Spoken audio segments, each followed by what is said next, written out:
Hello students, welcome back to another new class. তো আজকে তোমাদের সবাইকে স্বাগত জানাই এই ক্লাসে। আজকে তোমাদের এই ক্লাসটি হচ্ছে ডব্লিউবি প্রাইমারি ডেটের যে ইন্টারভিউ চলছিল সেটাতে যে গুরুত্বপূর্ণ প্রশ্নগুলি ধরেছে চাইল্ড সাইকোলজি রিলেটেড।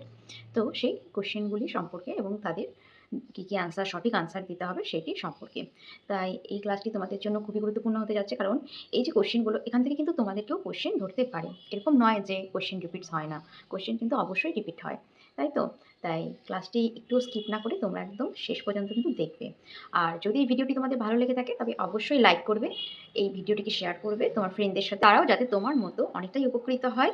এবং আমার এই চ্যানেলটিকে অবশ্যই সাবস্ক্রাইব করবে এবং অবশ্যই তোমরা কমেন্ট করতেও ভুলবে না ভিডিওর নিচে। ঠিক আছে? তাহলে দেরি না করে স্টার্ট করা যাক আজকের ক্লাসটি। আচ্ছা দেখো, আজকে যে তোমাদের আমি যে অ্যান্সারগুলো দিচ্ছি এরকম নয় কি ইন্টারভিউতে গিয়ে তোমাকে যে এই সেম এই আনসারটি দিতে হবে, এটা কিন্তু কখনো করতে যাবে না। কারণ কি? কারণ তোমার মতো অনেকেই ভিডিওটি দেখছে, তারা সবাই যদি একটা মানে সেম কোয়েশ্চেন যদি আসে, একই প্রকারের যদি উত্তর দেয়, ঠিক আছে? তাহলে এটা খুব খারাপ ইমপ্রেশন একটা হয়ে যায়। তাই তোমরা কিন্তু নিজেদের মতো করে এই আনসারগুলোই দেবে, কিন্তু নিজেদের মতো করে একটু মডিফাই করে দিবে, ঠিক আছে? তাহলে চলো, ফার্স্ট যে কোয়েশ্চেনটি খুবই ধরে থাকে সেটা হচ্ছে, লিখে নাও তোমরা, আপনি কেন শিক্ষক হতে চান? বা শিক্ষকতাকে কেন আপনার পেশা হিসাবে আপনি বেছে নিয়েছেন, বা শিক্ষকতাকে কেন আপনি আপনার পেশা হিসাবে বাঁচতে চাচ্ছেন, বা কেন এই শিক্ষকতার লাইনে আপনি আসতে চাচ্ছেন, ঠিক আছে? এই টাইপের কোশ্চেন্স হতে পারে। তাহলে দেখো যে আপনি কেন শিক্ষক হতে চান।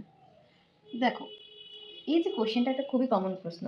এইটা কিন্তু সবাই মানে একটা উত্তরই হয় কমন, যে কি উত্তরটি? শিক্ষকতা হচ্ছে এমন একটি পেশা যেটার দ্বারা আমি সমাজসেবামূলকও কাজ করতে পারবো এবং সাথে আমি আর্থিকভাবেও সচ্ছলতা লাভ করব। ঠিক আছে? তো এভাবে উত্তরটি দেবে। তো অনেকেই আছে এই উত্তরটি কিন্তু দেবে, কিন্তু একেকজন একেক রকম ভাষায় দেবে। তাহলে সেটা ডিফারেন্ট হয়ে গেল, তাই তো? দেখো, তুমি শুধু যদি এটা একটা সমাজসেবা বলে থাকো তাহলে কিন্তু তুমি ভুল। কারণ ফার্স্ট পয়েন্ট, তোমাকে যদি বলে কেন তুমি এই চাকরিতে জয়েন করতে চাও বা শিক্ষক হতে চাও, হ্যাঁ অবশ্যই তোমাকে সেটা আর্থিকভাবে সচ্ছল করবে, আর এটা বাস্তব। আমরা তো সবাই চাকরিটা কেন যাচ্ছি? সমাজসেবা করার জন্য। তাহলে তো আমরা বিনা পয়সায় আম টাকা না নিয়ে আমরা তো টোলের মতো করে বা পাঠশালা খুলে গিয়ে আমরা পড়াতে বসতে পারতাম, তাই তো? কিন্তু সেটা তো আমরা করি না। কেন আমরা চাকরির জন্য ছুটছি? কারণ কি? আমাদের ফিন্যান্সিয়ালি আমাদের ইন্ডিপেন্ডেন্ট হতে হবে, তাই তো? এটাই কিন্তু মূল রিজন। তাই মিথ্যা কিন্তু বলবে না কখনো সেখানে গিয়ে। তো এটা বলবে, সাথে বলবে এটা অবশ্যই একটি সাথে সমাজসেবাও বটে। ছাত্রছাত্রীরা হচ্ছে আমাদের দেশের ভবিষ্যৎ। তাই আমি আমার ছাত্রছাত্রীদের তৈরি করার মাধ্যমে তাদেরকে জ্ঞান দেওয়া, নৈতিক মূল্যবোধে দীক্ষিত করা, এই সমস্ত কিছুর মাধ্যমে আমি আমার দেশের ভবিষ্যৎকে আরও সুন্দর করে তুলতে চাই। ব্যাস এভাবে দিয়ে তুমি আনসারটা শেষ করবে। কারণ দেখো, যদি তুমি এটা শুধুমাত্র বলো যে আমি ফিনান্সিয়াল ইন্ডিপেন্ডেন্ট হতে চাই, এটা একমাত্র বললে তখন বলবে তাহলে তো এরকম তো অনেক কাজ আছে। তাহলে সেগুলো কেন করছেন না আপনি? তাই তো? সেজন্য শুধু এটাও বলা যাবে না। শুধু এটাও কিন্তু বলা যাবে না যে সমাজসেবা করতে চাই। তাহলে তো বললামই কি অবস্থা হবে। ঠিক আছে? তাহলে এবার আসো নেক্সট কোয়েশ্চেনে। ক্লাসে যদি ছাত্র-ছাত্রী মনোযোগ না দেয় তবে আপনি কি করবেন? তাহলে আমি প্রথমে আমার পড়ানোর যে পদ্ধতি সেটা পরিবর্তন করব। আমি ছাত্রছাত্রীদেরকে কোনো খেলা বা কোনো অ্যাক্টিভিটি বা কোনো গল্প, ছড়া এগুলোর মাধ্যমে আমি তাদের পাঠদান করব। যাতে পাঠটি আরও বেশি আ আগ্রহী বা খুবই ইন্টারেস্টিং হয়ে যায়। আর এভাবেই আমি তাদেরকে পড়ায় মনোযোগ আনবো। তারপরেও যদি এরূপ কোনো ছাত্রছাত্রী মন না দেয়, কোনো নির্দিষ্ট ছাত্র বা ছাত্রী, তবে তাকে আমি আলাদা করে বোঝাবো বা তাকে জিজ্ঞাসা করব যে তার কি কোনো অসুবিধে হচ্ছে নাকি, বা সেটা আমি তার থেকেই জানার চেষ্টা করব এবং সেই মতো করে আমি তাকে বোঝাবো। নেক্সট একটা কোশ্চেন ওনারা খুব জিজ্ঞাসা করে থাকে যে, আপনি কি জানেন যে আপনার প্রথম মাসের স্যালারি কত হবে? আচ্ছা, এই কোশ্চেনটি কিন্তু তোমরা সবাই দেখে যাবে যে বেসিক পে কত, ডিএ এবং অন্যান্য অ্যালাওয়েন্স যুক্ত হয়ে কত হচ্ছে, মেডিকেল সব কিছু যুক্ত হয়ে। তো আপনার মাসে, আপনার প্রথম মাসের, ঠিক আছে? এরপর তো তুমি একটা যে বললে আনসার দিলে সঠিকটা যেটা দেখে গেলে, ঠিক আছে? তারপর তোমাকে একটা কোশ্চেন জিজ্ঞাসা করবে যে এই যে টাকাটা যে পাচ্ছেন আপনি, এই টাকাটা দিয়ে আপনি প্রথম মাসে কি করতে চান? ঠিক আছে? বা কি করবেন? তো এটার আনসার 3টে পয়েন্টে দিবে।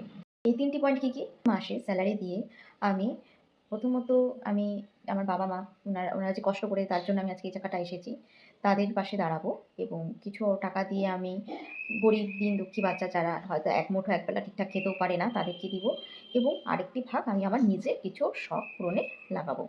তো এই 3টে পয়েন্টে কিন্তু অ্যান্সার দিবে। তারপর তোমরা কিন্তু নিজেদের মতো ভালোবাসা এটাকে আরও সুন্দরভাবে সাজিয়ে নাও। ঠিক আছে? আমি জাস্ট তোমাদের 3টে মেইন পয়েন্ট যেটার উপর অ্যান্সার দিতে হবে সেই 3টে পয়েন্ট বলে দিলাম। তাহলে কোশ্চেনটাও অ্যাড করে নাও।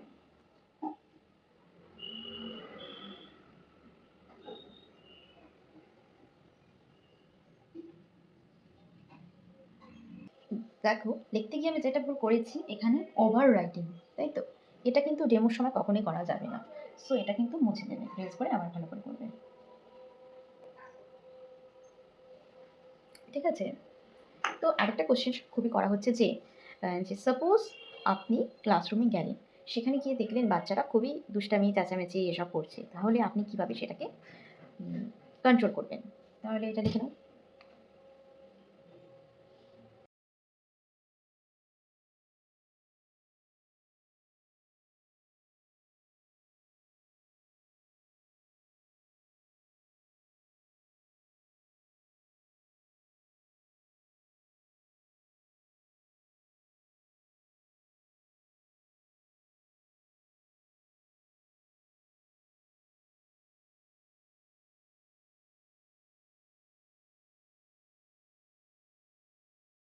তাহলে 4 নাম্বার প্রশ্নের উত্তরটি কী হবে?